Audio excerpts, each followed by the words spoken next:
Bonjour à toutes et à tous, très heureux de vous retrouver pour le retour de FAQ sur AR1 avec une toute nouvelle formule.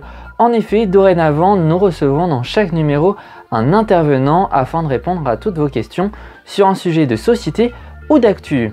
Et aujourd'hui, nous allons parler d'un pays que finalement nous connaissons peu, la Corée du Nord, avec le jeune journaliste Malo Lazé.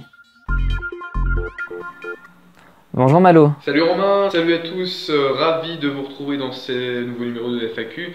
Merci à toi de m'avoir invité pour parler de la Corée du Nord et puis on va répondre à toutes vos questions dans un instant. Alors pour commencer, aujourd'hui de nombreuses personnes pensent que la Corée du Nord est une dictature dirigée par Kim Jong-un, mais est-ce vraiment le cas?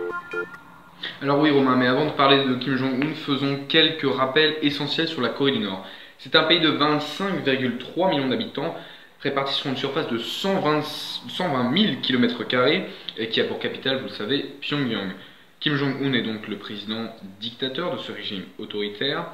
Et concernant le PIB par habitant, il est de 1700 $ par habitant. Pour rappel, en France, il est de 45 775 $, donc ce qui fait que celui de Corée du Nord est extrêmement faible par rapport à celui de la France ou même à la moyenne mondiale. Le pays se situe en Asie du Nord-Est, à l'est de la Russie. Alors justement, les problèmes de démocratie en Corée du Nord font rage et ce pays défraye la chronique, pardonnez-moi, sur la scène internationale pour ces mêmes raisons. Prenons l'indice de démocratie qui est fait chaque année par le groupe de presse britannique The Economist. La France, qui est basée à la 29e place, est considérée comme une démocratie imparfaite avec un indice de 7,8 sur 10. La Corée du Nord, elle, est à la place 167 sur 167 et est considérée comme un régime autoritaire et son indice est d'1,08 sur 10. Alors la constitution de Corée du Nord nous dit que c'est une république populaire qui est un état socialiste souverain qui représente les intérêts de tout le peuple coréen.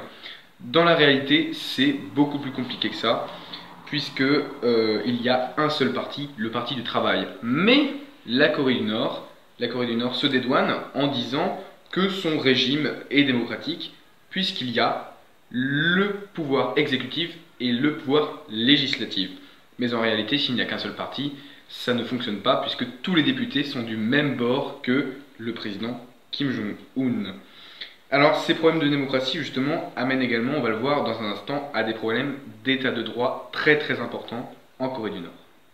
Et justement, la Corée du Nord a signé de nombreux traités l'engageant à respecter les droits des hommes. Mais dans les faits, les respecte-t-elle vraiment? Alors oui, en effet, la Corée du Nord a signé plusieurs chartes promulguées par l'ONU concernant les droits civiques, notamment le pacte relatif aux droits civils, politiques, sociaux et culturels en 1966. Mais en réalité, la Corée du Nord est tout simplement le pire pays en termes d'état de droit puisqu'il n'y en a même pas. Je vais commencer à parler des prisonniers politiques, justement. Avoir une autre opinion politique que le communisme en Corée du Nord est tout simplement interdit. C'est pour ça qu'il y a énormément de prisonniers politiques envoyés dans des camps de travail, ce qu'on appelle les travailleurs forcés, et il serait encore actuellement 50 000 à 100 000 aujourd'hui en Corée du Nord. Ces prisonniers qui sont également torturés et victimes de malnutrition. Les médias, ce sont des médias d'État, évidemment, à la botte de l'État, pas question d'avoir des Charlie Hebdo en Corée du Nord, aucune liberté d'expression, aucune liberté de la presse. L'homosexualité et la foi chrétienne sont très sévèrement réprimées également en Corée du Nord, et je ne vous parle pas de la peine de mort et ses exécutions publiques, notamment pour désaccords politiques. On se souvient en 2013 de l'oncle de Kim Jong-un qui a été exécuté, accusé d'avoir renversé l'État par Kim Jong-un. Voilà ce qu'on pouvait dire sur les problèmes d'état de droit, au-delà du fait, bien évidemment, que la Corée du Nord reste un pays très fermé et qu'il est très difficile d'en sortir pour les habitants, voire quasiment interdit pour certains, et très difficile d'en rentrer pour les petits curieux qui voudraient s'aventurer en Corée du Nord. Parlons à présent un peu histoire. Depuis la guerre froide, la Corée du Nord et du Sud sont séparées. Mais pour quelles raisons? Alors oui, pourquoi la Corée du Sud et la Corée du Nord sont-elles séparées? Excellente question. Il faut d'abord en fait se remettre dans le contexte de la Seconde Guerre mondiale. En 1945, le Japon possède la Corée et le Japon capitule on le sait, après les bombes d'Hiroshima et de Nagasaki face aux États-Unis. L'Empire du Japon, qui s'étendait en fait jusqu'au nord de l'actuelle Grande Corée, est reprise par les Soviétiques et le Japon est repris par les Américains provisoirement. Pour séparer donc provisoirement la Corée du Nord est aux mains des Soviétiques, eux aussi vainqueurs de la guerre, avec les États-Unis qui, eux, reprendront le Sud. Mais on le sait, en 1947, c'est la guerre froide entre les deux grandes puissances vainqueurs de cette Seconde Guerre mondiale. En 1947, le début de la guerre froide entre les États-Unis et l'URSS. On le sait, la guerre froide qui a fait rage en Allemagne, mais également en Corée, justement. Au nord, c'est un ancien résistant de l'occupation japonaise qui n'est autre que le grand-père de Kim Jong-un, qui est nommé par les soviétiques pour être le chef de l'État de la Corée du Nord, qui est appelée République démocratique populaire de Corée.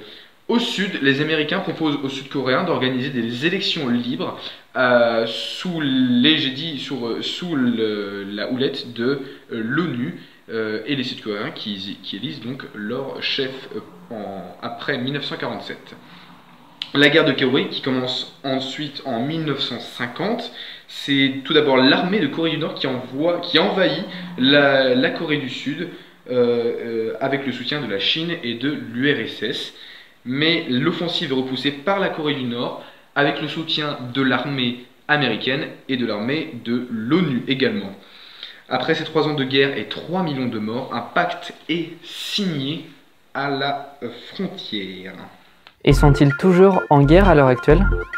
Alors aujourd'hui, la Corée du Nord et la Corée du Sud ne sont plus en guerre, Romain, mais officiellement, il n'y a jamais eu en fait de traité de paix signifiant la fin des combats entre le Sud et le Nord. Le traité de paix dont je parlais tout à l'heure, signé à la frontière, il s'agit en fait d'un traité de paix signifiant que la zone de la frontière ne serait pas militarisée, ce qui est totalement faux, puisqu'on retrouve des militaires quasiment tous les centimètres sur cette frontière très longue.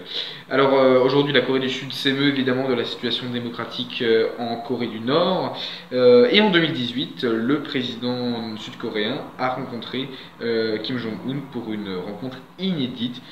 Moon Jae-in et Kim Jong-un ont discuté évidemment de la situation en Corée du Nord. Ils ont dit tous les deux ne plus vouloir la guerre dans la péninsule. Ils s'engagent également tous les deux à la dénucléarisation de la Corée du Nord et à signer un vrai traité de paix. Il devait être signé à la fin de l'année 2018. Il n'a pas été signé. D'accord. Et retour à aujourd'hui, depuis 2006, la Corée du Nord a effectué de nombreux tests de missiles et déclare détenir des armes nucléaires. Mais est-ce vraiment la vérité? Alors en effet, depuis maintenant plusieurs années, la Corée du Nord a procédé à des dizaines de lancers de missiles, la majorité des missiles balistiques. Rien que cet été, on en a compté près de 5. Mais du côté de l'arme nucléaire, ça fait plusieurs années que la Corée du Nord fait des essais nucléaires, 3 au total. Et le pays de Kim Jong-un a mené pour la première fois en 2017 un essai nucléaire appliquant la bombe H, donc la bombe nucléaire, la bombe H qui est la plus puissante, notamment utilisée à Nagasaki et Hiroshima. Donc on peut bien dire que la Corée du Nord semble posséder l'arme nucléaire, oui. Peut-on donc penser que la Corée du Nord est une menace pour ses voisins, voire même pour nous l'Europe? Alors il est très difficile pour le moment de répondre à cette question, mais globalement on imagine mal la Corée du Nord pouvoir atteindre tous les pays avec ses missiles et cette bombe atomique comme elle le prétend. Surtout que la plupart des missiles qu'elle a tirés ce sont des missiles balistiques et non la bombe H, la bombe nucléaire, ce qui prouve peut-être les limites de la Corée du Nord concernant l'arme nucléaire. Après, on ne sait pas évidemment. On peut toujours s'interroger concernant la capacité des missiles à aller peut-être sur une longue portée, puisque pour l'instant la Corée du Nord n'est passée outre qu'au-dessus du Japon. C'est la distance maximale qu'elle a testée. D'accord. Et autre sujet où la Corée du Nord semble moins bonne, la diplomatie et le commerce international. Peut-on vraiment affirmer que depuis ses débuts, la Corée du Nord est repliée sur lui-même? Allons, là clairement la Corée du Nord n'est pas bonne encore une fois. Le PIB national est de 28 milliards de dollars et est en recul de 1,1% environ chaque année. Le taux de chômage est estimé là-bas à 25,6%, c'est énorme. Et concernant l'économie, justement, l'exportation et l'importation des produits, l'exportation en Corée du Nord, qui correspond à environ chaque année 3 milliards de dollars, ce qui est extrêmement faible comparé à la France. C'est 506 milliards de dollars chaque année, la France. Pour les importations, c'est 4 milliards de dollars, la Corée du Nord, et la France, c'est 536 milliards de dollars. Les principaux liens commerciaux que la Corée du Nord a, c'est avec la Chine, 85% pour l'exportation et 90% pour l'importation. Évidemment, c'est la Corée du Nord qui privilégie les systèmes soviétiques, enfin les systèmes communistes comme ceux de la Chine. Le système soviétique justement de la Corée du Nord, c'est un choix de développement auto-centré. La Corée du Nord produit beaucoup, mais produit beaucoup pour elle, et c'est pour ça qu'il y a très peu d'exportation et très peu d'importation. D'accord, mais depuis sa nomination au pouvoir, Kim Jong-un semble vouloir améliorer la diplomatie de la Corée du Nord, notamment avec les États-Unis et Donald Trump. En effet, les deux chefs de l'État se sont rencontrés à plusieurs reprises. De quoi ont-ils discuté ? Oui, on était bien loin des temps où Kim Jong-un et Donald Trump s'insultaient encore. Je vous rappelle que Donald Trump avait par exemple insulté Kim Jong-un de petit gros et que celui-ci lui avait répondu qu'il était un gâteux américain mentalement dérangé.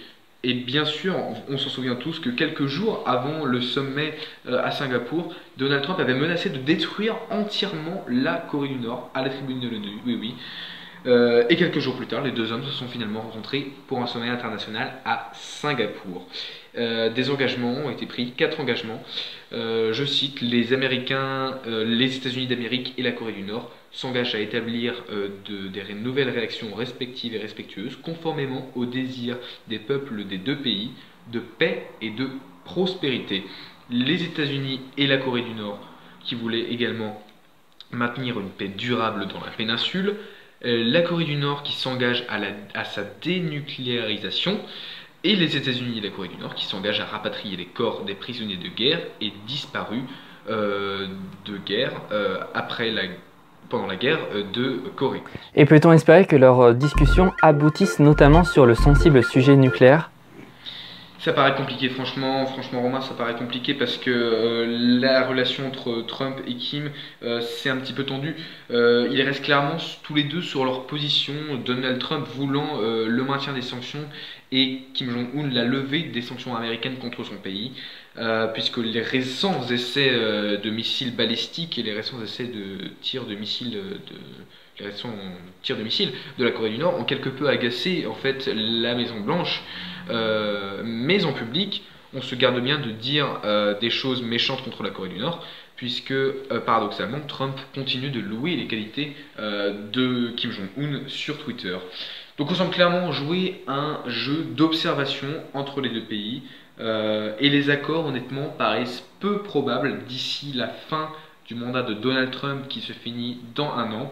Alors une nouvelle rencontre entre les deux hommes n'est pas à exclure, mais un accord qui déboucherait sur quelque chose de vraiment concret, c'est compliqué et ce serait vraiment très compliqué à obtenir. Je pense qu'on en est encore loin.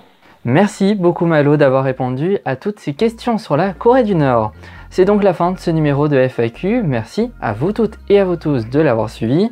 N'hésitez pas à nous mettre en commentaire toutes vos idées de sujets ainsi que vos questions. Je vous souhaite de passer une excellente fin de journée et à bientôt sur Air1.